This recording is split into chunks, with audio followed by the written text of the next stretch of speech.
Hi, this is Jamie Clover Adams. I'm the Director of the Michigan Department of Agriculture and Rural Development.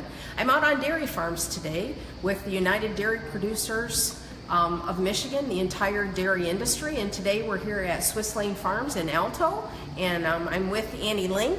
And Annie, I really appreciate you having us here today. Oh, we are so just honored to have you here. Thanks for coming. Well, I wondered if you might start by telling us a little bit about your farm. I've known you for quite a while, and I guess I didn't realize that you're on 5th or 6th generation of this farm.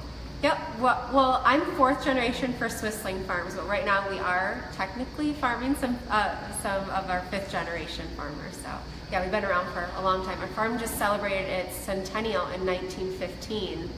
So 102 years. Oh wow, wow! And your great-grandpa started right around here, or? Yeah, my great-grandpa came over from Switzerland. He started working on the Wingeier farm, which is right across the street from where we are right now. And then he married the farmer's daughter, bought the farm right down the road, and just as the family grew, our farm grew. So in 2011, we expanded the farm so that we could kind of make room, and just we love cows, so we decided that we would milk more cows and make room for the next generation. And so we're right across the street now milking our cows by robots from where great-grandpa started 102 years ago. Well, that was the other thing when you told me that your great-grandpa came from Switzerland, hence the name SwissLane Farms. Yeah. But you know, part of my excitement to come today was the fact that here at your new addition you do have robots, and I think sometimes when people think about farmers these days, they think of them as maybe our parents were, and how things happen, and it really has changed a lot. Science and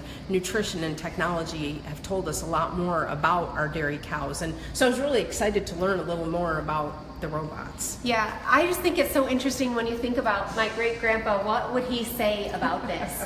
And you know what, if he was in our situation, I think he would do the same exact thing. Like, he started off focusing on the cows, figuring out ways to care for the environment. So we've actually taken those same values and just, they're the same values, but they look a whole lot different. So that's the thing that I love the most, just always finding new ways to, and just constant improvement and finding ways to do things better. Yep. So the robots are, the one thing that we learned from great-grandpa was focusing on the cows. You know, if you provide for them, they're going to perform for you. And what we found is that the cows thrive when you can give them a consistent environment. And robotics, they do the same thing the same way every single day. The cows love that. So they just love routine. And we've just really seen how they've benefited and performed. Actually, we have another farm where we don't have the robotic milking, and you can see a little bit of an improvement in their performance here. So we know that the cows like it and appreciate it too. Yep. So how many, you know, we can see the cow in there right now getting milked. Do you guys drive them in, or do they come in on their own? How do you get them used to coming into the robot?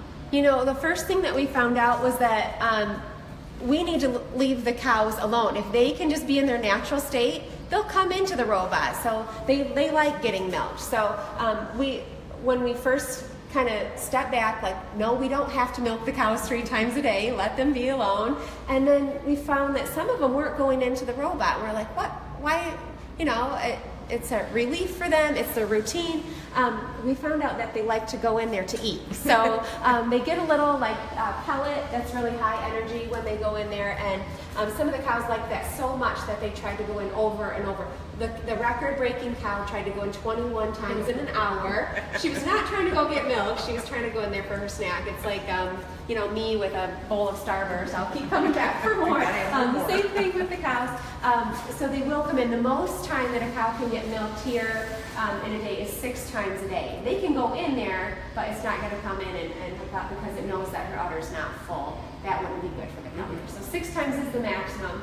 Most of the cows will get milked about 3 times a day. At the end of their lactation, like when they're just about to go dry and take a little break before they have their next calf, they take a little dry period, and that is a minimum of 2 times a day.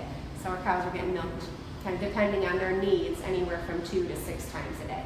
I thought the other thing that you shared with us that I thought was kind of cool and a lot about the cow was that all the data points that the computer is taking on the cow, so that, I mean, we can't see it in the picture, but you said they kind of have a necklace, and that has a component on it, and so the computer is reading things about the cow. And I just think it's neat that you can tell before they get sick or that something's off in their rotation, so somebody can go and check on them and make sure that they're doing well and are healthy. Yeah, the really cool thing is you have an app for every cow. There's like 120 data points that you can sort through to figure out and do a lot of the preventative health measures for that cow. So she's wearing her little tracker. It's counting how many times she's chewing every day. So she doesn't chew as much today as she did yesterday, and a little red flag goes up in our system. We know to go check on that cow. You know, take her temperature, take a milk sample, you know, what is it, and figure it out, and before she's even showing other signs of any kind of illness. Yeah. So, and then you said you use that as well to determine when they need to be bred.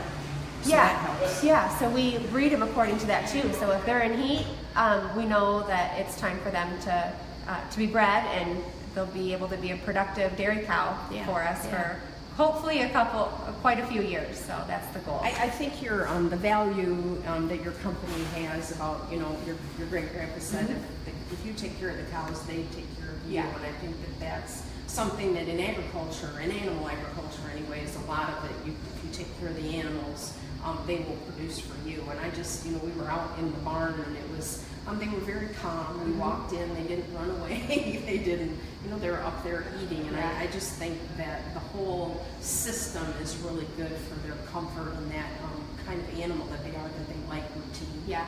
You know what, Jamie, it might be your first time at coming watching a cow get milked by a robot, but I've seen this, you know, I can come and watch this every day, 24 hours a day if I want. And I still stand here and I'm just amazed that these animals can take food that we can't eat, these natural resources, and turn them into food for us. Like, they can eat corn cobs and corn leaves and hay, and they can make us milk. Like, it's so amazing. Like, you know, we get this ice cream and cheese, these dairy products that we can share with the rest of our community. So our job is just to make sure that these cows can live out their potential. We want them, their purpose here is to make food for us, and if we can help them do that, and we've done our job. So their cows are by far my favorite animal. I think it's amazing. Every day a little miracle happens inside their body, and so we're just here trying to do what's right, and take care of them so that we can, you know, be better neighbors and do good for our community and make food for people. So, exactly. I think that's a good point too. I always forget about the food part, the best part.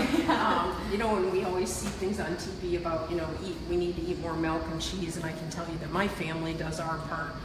Even now, though my daughter's now in college, and we still buy all the milk we used to, and the cheese and the yogurts, and all of the good products that come from that. So I really do appreciate you taking time with us today. It's been it's been very, very interesting and a real learning experience. So thank you for joining us. We're here again today with Annie Link at SwissLane Farms in Alto. Jamie, Clover Adams, and please join us again at the Michigan Department of Agriculture and Rural Development and learn a little bit more about agriculture in Michigan.